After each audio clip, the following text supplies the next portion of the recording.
Hi, everyone. Thank you for coming. My name is Tina Adams. I'm the Senior Product Manager for Amazon Redshift.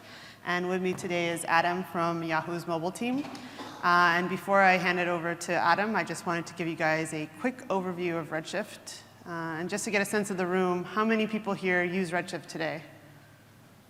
OK, so most people. So this will be really fast. So for those few of you who don't use Redshift, we're a fast, simple petabyte scale data warehouse available for less than $1,000 per terabyte per year. And we designed Redshift to be 10 times faster and 10 times cheaper than traditional data warehousing solutions. And along with that, a whole lot simpler. So as a managed service, we take care of provisioning, monitoring, maintenance, security, backups, all those things for you. So what makes Redshift so fast? We have local columnar storage, which significantly reduces I/O. Redshift is a clustered data warehouse. We have a leader node, which acts as your SQL endpoint and coordinates query execution. And we have the compute nodes, which we parallelize and distribute all our queries across the compute nodes, all loads, all backups, restores, resizes. And the nice thing about the clustered architecture is that you can get started small with a single node cluster for 25 cents an hour and then scale to a 120 node cluster with over 2 petabytes of storage. In addition to being fast, Redshift is very cost effective. We priced Redshift so that you can analyze all your data and not throw any of it away. Our pricing is really simple. It's just the number of nodes in your cluster times the hourly price per node. We don't charge for the leader. And we have reserved instances. You get a 40% discount for a 1-year RI and a 70% discount for a 3-year RI. So if you're not on RIs, you should be, because the payback period is like 6-7 months. These prices also include 3 copies of your data, 2 on the nodes and 1 in S3. And our terabyte prices are on compressed terabytes. So with Redshift, customers typically see 3x compression, which means if you have 10 terabytes, they'll typically compress down to 3 terabytes in Redshift, and that'll be $3,000 a year. And finally, Redshift is really easy to use. You can provision a cluster in minutes. You can monitor performance in our console. We have built-in security and automated backups that are incremental and continuous. And scaling is really easy. Resizing your cluster is just a simple point-and-click operation in our console. Uh-oh. Oh, there we go. And then finally, we have customers of all shapes and sizes across every single industry. And what they really have in common is that they've chosen to use Redshift because of our performance, our ease of use, and our cost effectiveness. And now it's my pleasure to hand it over to Adam from Yahoo to talk about how they've been able to take advantage of Redshift. Thank you so much.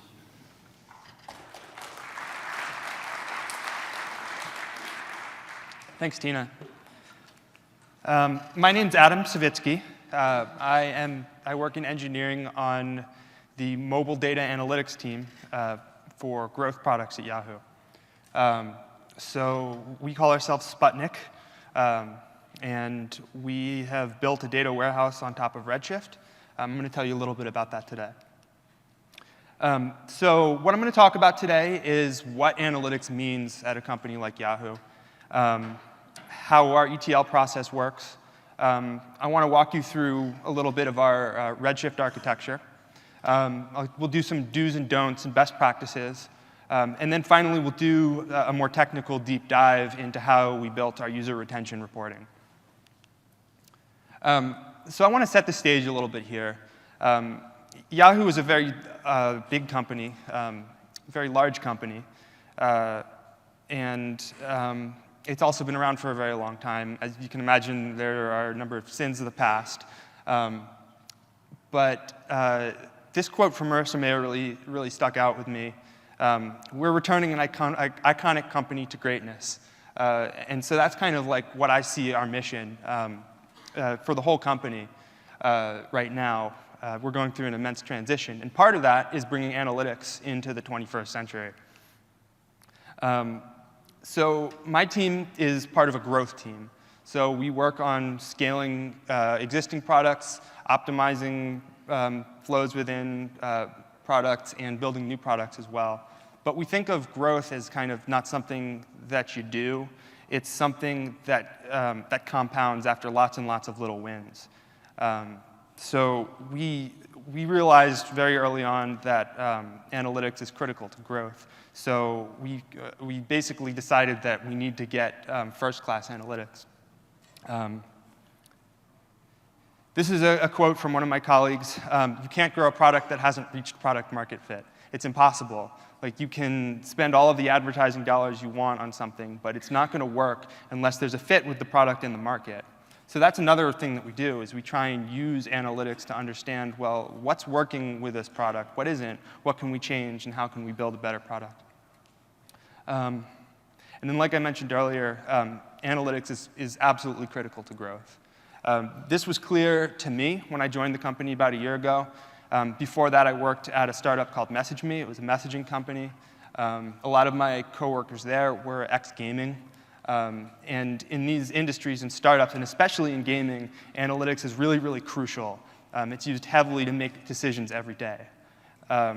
We were using Redshift at MessageMe as well. And one of the great things about working there was everybody in the entire organization, from engineers to product managers to analysts to executives, we all had access to the same data. So, I mean, you can play lip service to say, oh, everything's going really, really great. But you can't say that if everybody can look at the data and see it's not working. And I mean, obviously, you want things to work, but what it allows you to do is have an honest conversation about your product. And it effectively builds a better culture. So when we came to Yahoo, we wanted to try and bring some of that with us.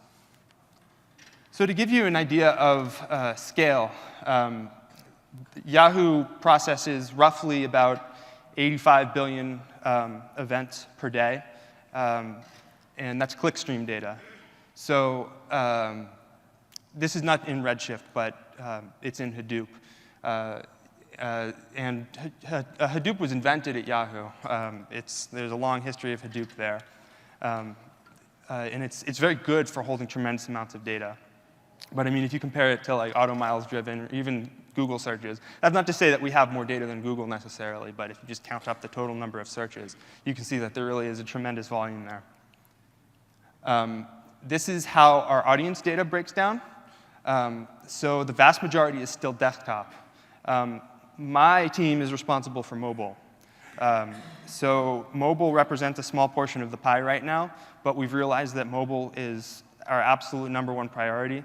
So everything that we do is about trying to grow our mobile products. So like I said, Hadoop is really, really important at Yahoo. Everyone uses Hadoop. And it's actually worked out really, really well for us for a number of applications. But there's 14 clusters, 42,000 nodes, 3 data centers, 500 petabytes. Some people say it's the biggest Hadoop cluster in the world. I don't know if that's true, but it certainly is very large. So the de facto way of doing analytics right now with Hadoop is Hive at Yahoo. So you can SSH into a server. You get a command line. You type some SQL. The problem there is that Hive is not very performant. It's really hard to share the results of what you've done. I think some teams are using BI tools on top of Hive. But really, the way things get done, if anybody's looking at the data at all, they run a query in Hive, they look at the results, and they email it to their buddies. But like, that's really not a very scalable way to share data with an organization. So it's hard to use, and then it's hard for somebody to go in and repeat what you've done. Or you yourself, if you want to go back and run the same query again, you have to remember what you ran.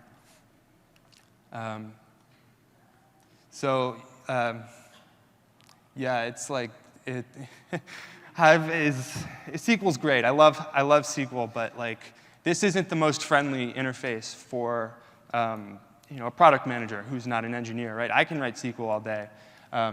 Or an executive, like Marissa Mayer's not going to go into Hive and type out some SQL statement.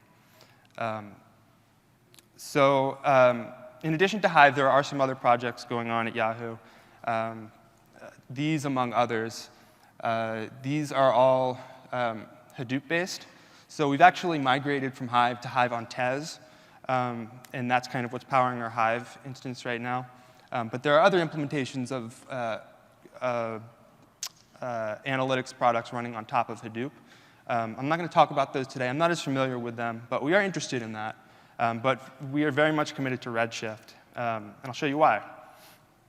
We did some benchmarks when we first started out because we wanted to see what one of these columnar Hadoop-based analytics tools would do. And the one we chose to look at was Impala from Cloudera. And it's very powerful, but the performance was actually orders of magnitude slower. And I think this was a fairly even benchmark in terms of hardware. And we did all the optimizations we could, and we just couldn't get it to be fast enough. So it was clear that we were going to go with either Redshift or Vertica. The benchmark shows Vertica being slightly faster. You could probably take that with a grain of salt. They're effectively equivalent. And Redshift ends up being a much easier sell because you don't have to go out and provision hardware. You don't have to purchase one of these big boxes. You can just log into your console, spin up a cluster, and you're good to go. So that's why we chose Redshift, and we've been really happy with it. We're currently running on 21 of the DC1 8XL nodes. Those are the high memory, high compute nodes, pretty much the top of the line that Amazon offers. We process on the order of 2 billion events per day. On football Sundays, that number goes up like 2 or 3 times. We handle about 1,200 queries per day. Some of those are human-generated, somebody going in and typing them. Others are dashboards. And 27 terabytes of data. I think that number's probably gone up since I made these slides. So it's not massive, right? But it's very large. It's large enough where you really have to worry about scale. And Redshift just handles it, no problem. You should also know that we recently migrated over to an encrypted cluster, just for an added layer of security. We were asked to do it by the security folks.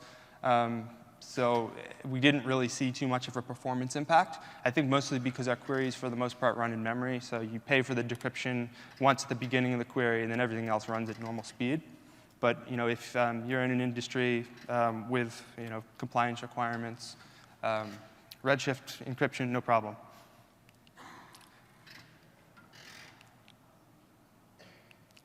There we go. So I wanted to talk a little bit about architecture. Here's a general overflow of our ETL process. To get data to Redshift, we take it out of Hadoop with Pig. We then pipe it up to S3. And we use a tool called Airflow there, which is an open source ETL tool from Airbnb. I'll talk a little bit more about that. But Airflow then copies the data out of S3 and puts it into Redshift. And then we use a BI tool called Looker, which I'll show you a bit later as well. And that interfaces really nicely with Redshift, and we've been happy with pretty much all of this. So in a little bit more detail, this is what the upstream section of our ETL looks like. So like I said, we start with Hadoop. We have clickstream data living there. This is a large data set because it includes desktop data as well for mostly Yahoo Mail, actually, and search as well. We use Uzi to hourly batch process events. And Uzi runs our Pig script, which writes out the data to intermediate storage on HDFS. Pig will actually upload directly to S3. So if you're using EMR, piece of cake. Because of our security restrictions, our Hadoop name nodes can't talk to the outside world. We have a firewall rule for that. So that's how we get around it. We copy files individually, one at a time, off of the name nodes onto a gateway machine. And then we have a Python script, effectively, that uses Bodo to upload the data to S3. Yeah, so we use S3 as a holding area and a kind of a backup for all of our data that's in Redshift. Redshift supports S3 and DynamoDB, I believe, as sources. So if you're going to copy data in, you can use either. So then hopefully you can see this OK. But this is what our downstream ETL process looks like. So every hour, this is running in Airflow, by the way. And my next slide will show you what that looks like. But we check to see if the data is available in S3. There's a sensor. Airflow provides an S3 sensor that will ping S3 every 10 minutes and say, hey, is the data available? If it is, it gets copied into Redshift. That's just a Redshift command. We then do some sanitization on the data. We then take all of the events and then process them into individual tables based on which product they are. And I'll go into our schema in more detail later. But we then have a process that looks at all of the events, figures out which are new installs. So is this the first time I've seen a device? If so, we send it to a third-party attribution provider who will tell us what the source for that install was, if there was one. So it could be organic, or it could be an ad click. And then we get a ping back from them. So we will, we do an hourly and a daily roll-up of the data for summarization purposes, and I'll get into summarization later. But we take the raw events, and then we build an hourly summary, and then we update the table of all the installs. We do some work with parameters, so each event can have parameters. We process those, and then we do some final cleanup. So that happens every hour. This is what it looks like in practice when you're using Airflow. Basically, each column represents 1 hour. And every hour, all of those boxes need to turn green. If they turn red or if they turn orange, it means there's a problem, and it'll notify us and tell us that it failed. All the steps that I showed you previously are in this. So they run, you define what they call a directed acyclic graph, or a DAG. And it's basically a dependency graph of what tasks run when. So you can run things in parallel, you can run them in sequence, you can have things wait for other tasks to complete running. And this is kind of our health monitor for everything that's happening. If stuff goes wrong, it shows up in Airflow. The nice thing about this, too, is that all of these DAGs are coded in Python. So we work with Uzi, too, like I mentioned. I don't know if you've ever worked with Uzi, but that's all XML, and the configuration is really messy. Setting up ETL in Airflow is really, really simple. I'd suggest giving it a look. It's free, open source. So this is our schema. We actually have more tables because we've expanded since I've made this slide, but it gives you a general idea. So we have raw data, and that's just the most basic data. It comes out of Hadoop, and then we put it in as raw data. And these are clickstream events. So a user clicks on a button. That's an event, right? They open the app. That's an event. So we, in interest of performance, we split the data into individual per product tables. So Mail has a table. Flickr has a table. Home Run is the homepage app. That has a table. These all, they're individual tables. We copy them into one big table where we stage everything, and then our ETL copies them out one at a time. I mentioned parameters earlier. Each event has parameters that come in as a big JSON blob. So, the example I like to give for this is for the fantasy sports app. You can actually play fantasy sports for baseball or football or all these different sports. So, like when you click, I want to create a new league, right? There'll be a parameter on that event for which sport it is. And then, they're arbitrary, so it's not a fixed schema. So what we did was rather than parsing JSON every time you want to see what the parameter values are, because that's actually pretty slow. It's just a slow operation because it's string parsing, right? So what we do is we pay for that ahead of time. We have an ETL job that when the hourly events come, well, every hour when the events come in, it looks at that JSON, it splits it into key value pairs, and it generates a unique ID for each event. So then we have a one-to-many relationship with these param tables. So each event then will have key value event ID, and you can join on the event ID. Doing it like this, where you have one product table for params and events, it works out really well because if somebody's looking at a smaller product that doesn't have as much data, you don't have to then scan a really big table. In theory, sort keys, which I'll get into, should take care of this problem. But we do see performance degradation when you have a really, really big table. And it's also a bad practice, too, to just have one monolithic table. Because if you have a table that's too big, you effectively can never copy that table if it's more than 50% of your cluster. And I'll get into that. So keep your table small if you can. I think you want to have the cluster 2 to 3 times larger than the size of your largest table. So from our raw data, as you might imagine, raw data it's harder, it's slower to parse. Every single event gets tracked. And you don't necessarily need down to the second resolution when you're doing aggregations and analytics. So we build an hourly event rollup and a daily event rollup. And basically what that does is it says, OK, if a user did the button tap event 3 times in this hour, I don't need to store all 3 of those events. I can just store it once and say the user did it 3 times during this hour. And then the same is true for the daily table. This was a really, really big optimization for us, because when we first started out, we were really paying for big table scans on these large raw event tables. And when we switched over to the hourly, and especially the daily table, for us, we pretty much only ever need daily resolution, unless we want parameters. So it was a huge win. It went a lot faster. We track mobile revenue as well. We have a summary table for that. And we don't have raw data for that. We just copy and summarize data, and we do the summarization in Hadoop. And then we have telemetry data as well. Then we build derived tables. And I don't know if that's an official term or anything, but that's what I call it. It's any table that's sort of a derivative of like just base data.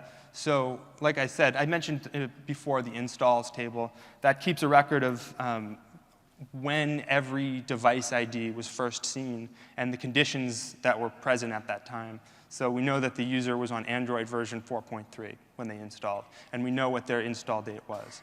And this allows us to do things like build user retention tables, which derives from both the install table and the event daily table.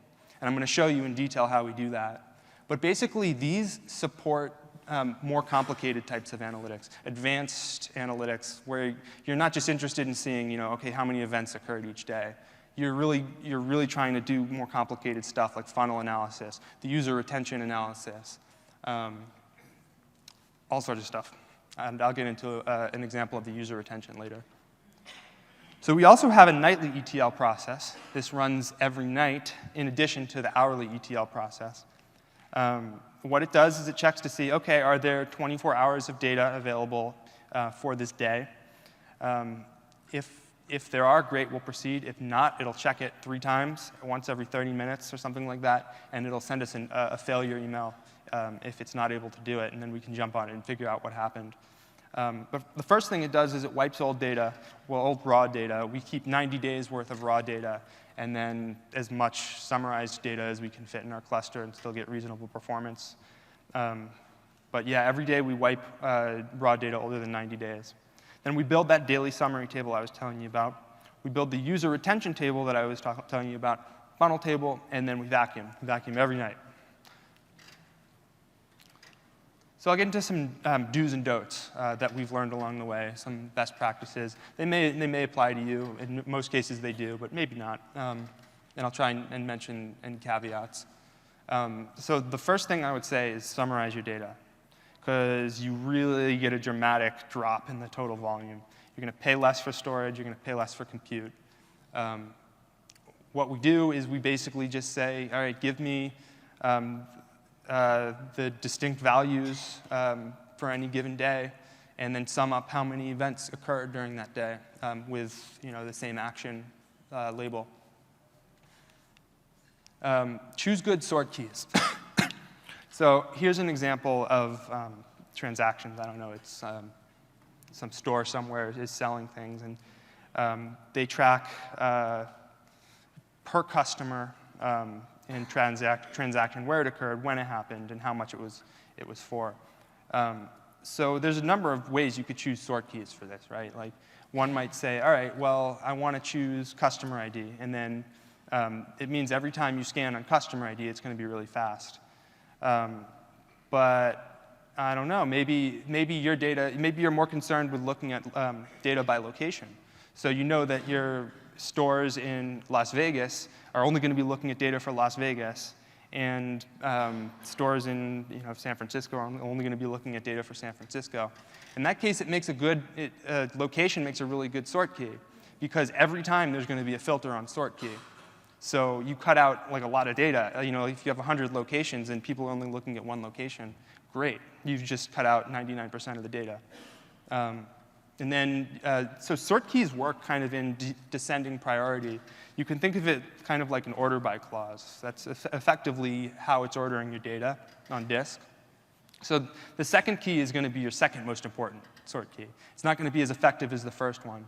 But if you know that you'll be filtering on a date range, that's often a very good sort key. And then if you really are interested in looking at individual customers, then maybe you have your customer ID as your third sort key.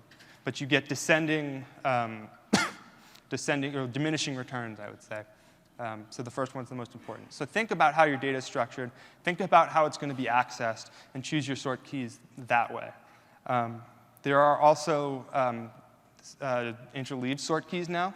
That's been out for a couple months. I don't know as much about that, but my understanding is that you have more equal weighting to the sort keys. So that's a different model entirely. I won't talk about it because I'm not intimately familiar with it. At Yahoo, we use traditional sort keys. Product is our first sort key, because most of the time people are only looking at one product at a time. And event data is our second sort key, because most of the time people are only interested in the last 7 days or the last 30 days. They don't need to look at the whole table for all the dates. So vacuum nightly, or don't, and say you did. But there are some tricks you can do to get around having to vacuum. Like you can load data in sorted order. We don't do that. We just vacuum nightly. If you don't want to bother setting up an ETL tool, just use a cron job, right? Just vacuum nightly. Do it when nobody's using the cluster. I mean, the more you do it, the faster it runs. So, and we analyze our data too, vacuum and analyze every night. Avoid joins where possible. Now, like many schemas require joins, and we use joins pretty heavily at Yahoo. But don't do them if you don't have to. Like if you have a whole normalized schema that you can denormalize and put everything in one table, like wide tables are OK in a columnar database. If you basically never have to pay for joins. When you do have to join, there are some strategies that can help. So these are some different distribution examples. That's how you're going to get your best performance for join, is choosing the right distribution style. So basically what you want to do is, since Redshift it's basically a sharded environment, your joins are going to be fastest when the data is co-located on the same node, because then you don't have to pay for the network transfer of data across the network. It'll be a lot faster. So distribution keys can be used to achieve this. So one thing you can do is you can choose a distribution key, and then all of the records will be distributed by that key. So the example I have here, this is, I guess, a 2-node cluster, right? So these are columns. You have 1 column and 2 columns. And you can see that it's distributed on the, what is it distributed on? I don't remember my own slide.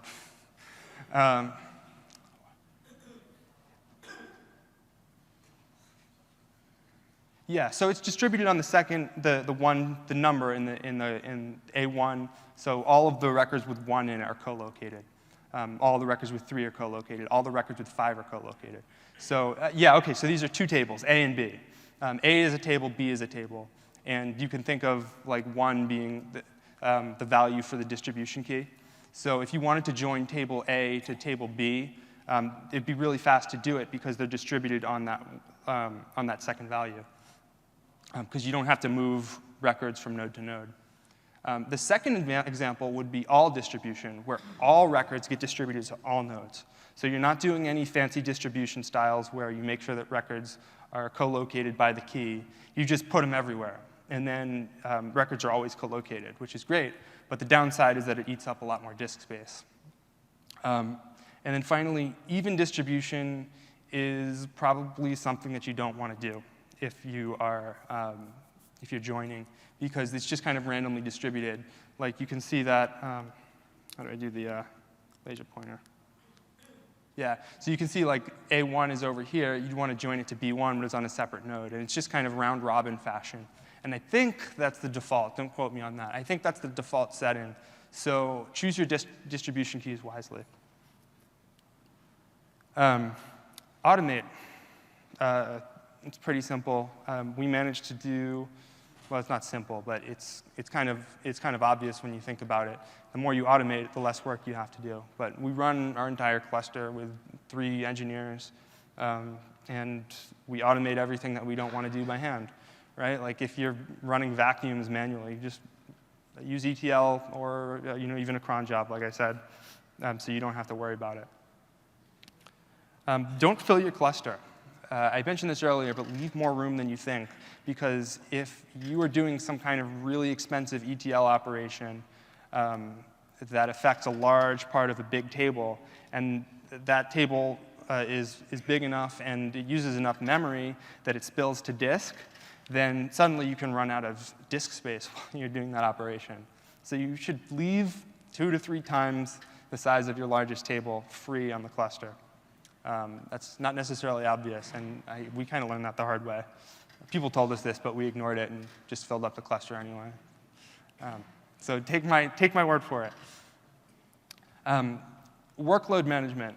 I would recommend reading up on this. If you've never used WLM, it's your friend.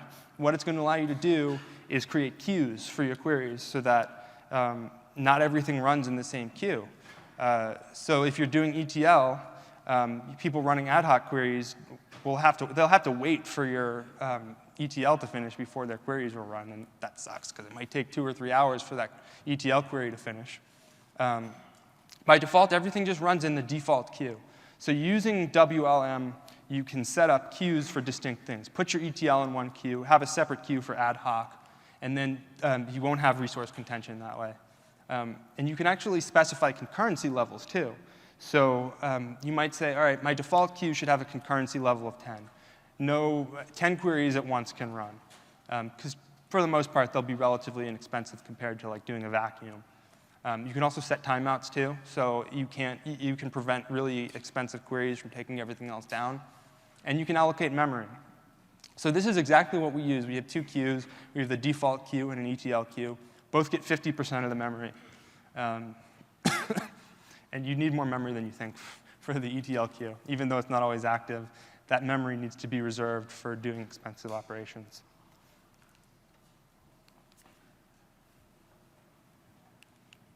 OK. These are our don'ts.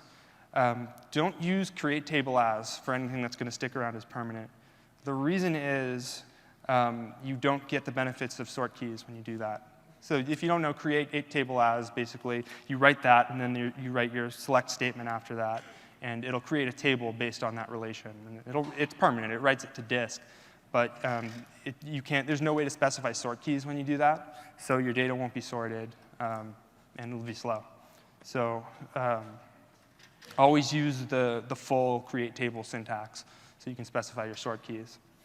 It's OK to do that for temporary tables. I do it all the time, but anything that's going to be like user-facing, don't do it. Don't email SQL around. Like, get a good reporting tool, a good BI tool. Like I said, we use Looker. It's really worked well for us. Tableau, Mixpanel, any of these will do. It's better than emailing SQL around and saying, hey, run this. There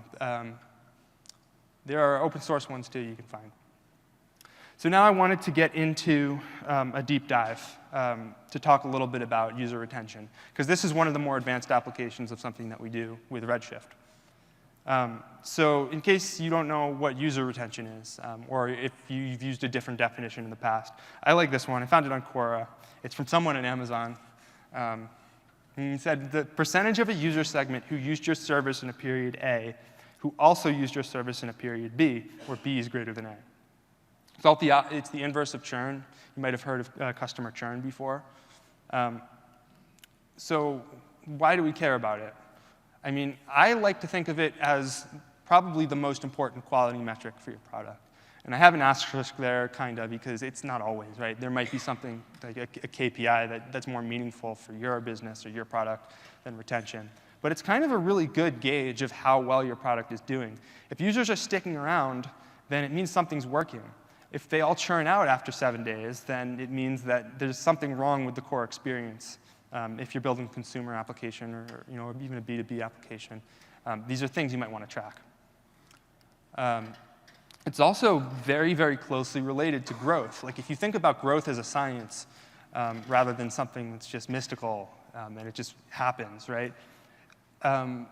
Like if users stick around, then when you add more, they stay around longer, and your total user counts compound. So these are two different products, right? This is looking at 14-day retention. So users who installed 14 days later, how many of them had still stuck around? The green one has about 30% 14-day retention. So after 2 weeks, 30% of the original users are still using it.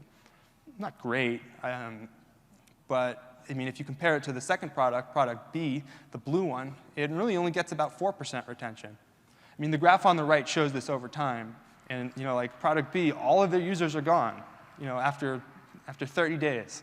All those users you worked so hard to get, they're just gone. And you would have no way of knowing this if there wasn't a tool like Redshift and Looker to be able to build these kinds of graphs. And I'm going to get into how we do that. Before I do, though, I want to show you, this is like simulated data, but for those two products that I showed you before, this is how it compounds. Like if you add 1,000 users a day, and then you take their 2 retention rates, like this is how the growth trajectory looks. Product A is going to grow much, much more quickly than product B. And the higher that retention number goes, the better this graph looks. It also translates if you're advertising for your product to bring in new users, which we do. It translates into wasted ad dollars, because if 90% of your users churn out after a week, then, well, all that money you spend is wasted. So not only will product A spend less money, they'll waste less money on users that disappear, they'll have more money left over to put back into advertising if they so choose. So how do we calculate user retention? We use what we call the Sputnik method. It's not like an official thing. It's just what we call it. It's a way to build a multi-dimensional user retention table. So our actual table has like 14 dimensions: device make, country, app version, OS version, OS name. Actually, OS name's in this one. But basically, the idea is to be able to give the ability to slice and dice this however you want. So female users in the US between ages 25 and 55, how do they retain? It's actually really amazing what you can do when you have the right dimensionality. But this is basically what the table looks like under the hood. You have the event date, you have the install date, the operating, all the dimensions. And then at the end of the table, you keep track of, for that event date, how many users were active and how large was the cohort. So the cohort is the group of users who installed with these same dimension values. So you can see that on Monday in the US, for Android devices, there were 100 users. It's a cohort size of 100. Since it's the day they installed, they were all active. So you have 100 users that were active, too. On Tuesday, there we go. On Tuesday, some of them didn't come back, right? So the cohort size is still 100, but only 83 active users. Then you have another cohort down here. This table shows 2 cohorts over 2 days. 75 users, Monday, US, iOS. And then on Tuesday, I guess all of them returned. So there would be 100% retention after day 2, or on day 2. So this is the SQL that you would write to generate a report from that table. You sum up the active users, you sum the cohort size, and then you divide them. And we're specifying that the end event date is 1 greater than the install date. So this is day 1 retention. And basically, we're just saying, OK, today's date, it always has to be 1 day greater than the event date. So here's how that calculation works out. Like, let's say that we're only interested in day 1 retention, right? So we filter out the day 0 values. You can see they're grayed out there. So we're just left with day 1 values. And then the cohort sizes get added, the active users get added, and then you divide them. So that's like there's no granularity to that. That's just completely aggregated all the way up. But if you wanted to then look at, if you wanted to see, by OS name what the retention was, well, you just add OS name to the, query, and then you group by it, and then it's going to give you retention by OS. So here's how that would look. It just does the same calculation. It does it separately, though. So you divide 83 by 100 to get 83%, and 75 by 75 to get 100% for Android. So this is what you need if you wanted to build something like this. You need a summary of events. It actually doesn't have to be summarized, but it's a lot faster to build the table if you summarize it. We use a daily event summary. And then we need a user or an install table that keeps track of when users installed and what their characteristics were, what the dimension values were when they installed. And then those need to be joined on user ID. So like I said, avoid joins where possible, but this is a case where we have to join in order to build the table. So step one is you calculate the cohort sizes. You figure out how big the cohorts are. And you do it at the most granular level. So for every possible cohort that exists, how many people were in it? They can often be very small, like 2 or 3 people in like some bizarre cohort. But that's how we do it. Then we figure out for each day, for each user, were you active or not? Okay, and then we maintain a list of all the users who are active and on what days. And then we join those two together, and then we do aggregations. So I'll walk you through how that works. So here's the first part where we calculate cohort sizes. This is our users table. We basically just group by all of the dimensions, and then we count all of the users that match the dimensions, and that gives us something like this. So this is a 2-dimension table in addition to install date, I guess. We've got 2 different cohorts, right? There's the iOS US cohort, I guess, who installed on October 2nd, and the Android Canada cohort, who installed on October 1st. There's your cohort sizes. So the next step is you have to figure out who is active and when. So we use a temp table to do this. We basically select the distinct combinations of user ID and event date. So that'll tell you, OK, these are all the users, and this is when they were active. And we use like a key trigger event. So if you open the app, then you're eligible to qualify for active. That's how we define it. You can define it any way you want. You don't need to do that. It can be any event. Like, we don't care about spam events. We just say, everyone who used the app on this day will always have an app open event. So that's just how our app is instrumented. So then what we do is we get a list of all of the users. We create a temp table for that. We create a temp table for all of the days, OK? Then what we do is we cross-join all of the users with all of the dates, OK? So for every user, for every day, we're going to output something, whether or not they were active, basically. And we interjoin on that activity table. And we're going to write a 1 if they were active, and we'll write a 0 if they weren't active. So I'm not going to get into that. But this is basically what happens when you do that. So this user was active, this user was active, this user wasn't active. Okay, well, it's the same user, but on these 3 days, they were active on the first 2 and inactive on the third. Then what you can do is you can sum up from this table. You can sum is active. Oops. You can sum is active, and that gives you the total number of active users on that day. So for each event date, for all the dimensions, how many users were active? And that gives you your active users. Then the last step is really just to join the cohort sizes with the active user counts, and then you have your result. So at this point, I wanted to show a quick demo of how this works to the end user.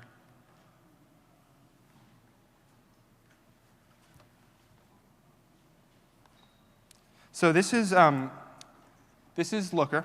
This is the tool that we use for our BI. This is white labeled, so we have our logo up here. But uh-oh.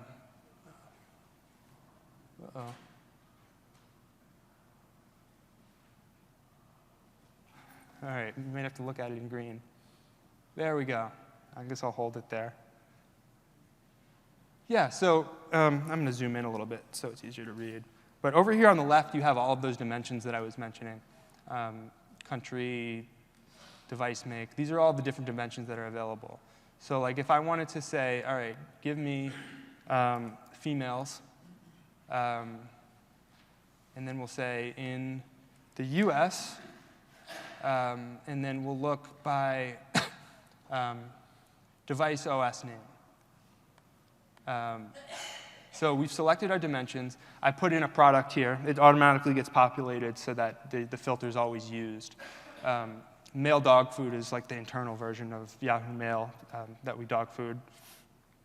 So I've got those filters. And then down here, you have measures that you can select. So I can select active users, cohort size, and percentage retention. And I'll run this, and it's going to spit out. Oh, right. So I'll select days since install. I'll say days since install is going to be less than or equal to, let's say 14. So we'll look at 2 weeks of retention. And then let's just pick an install date. Let's say is on the day, let's get something more than 2 weeks ago, September 8th. So for users who installed on September 8th, what does their 14-day retention curve look like? And this is just in the US for this one product, who are female. And then we're going to look at how it varies by operating system. So this will run. It generally takes about 10 seconds. We get really, really fast performance for this kind of stuff. No data. I guess that's probably not a good example then. Let's look at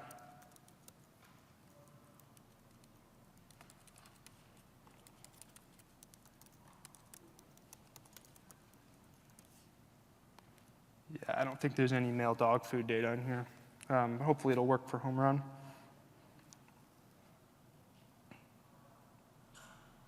There we go.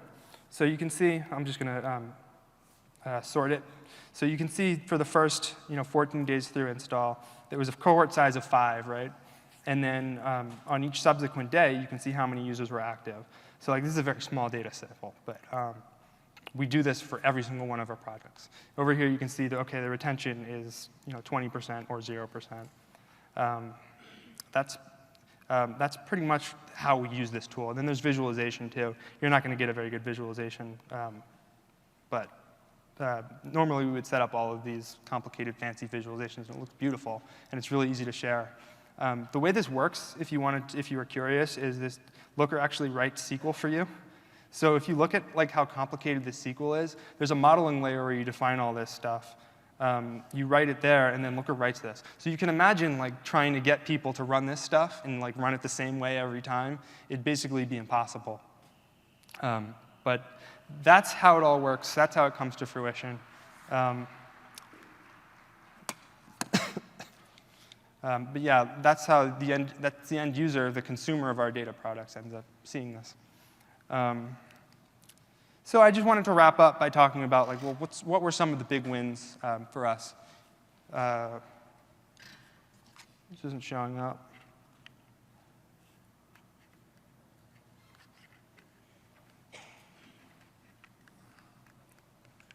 Oh, that's OK. I'll just talk. This is my last slide. So basically, there's really 4 categories in which like Redshift has really, really been a big win for us. Being able to get real-time insights into our data is like, tremendously powerful. Like you'd think at a big company like Yahoo, this would have already been a solved problem, but it hasn't. We were the first ones to solve it basically, and it's been a huge win.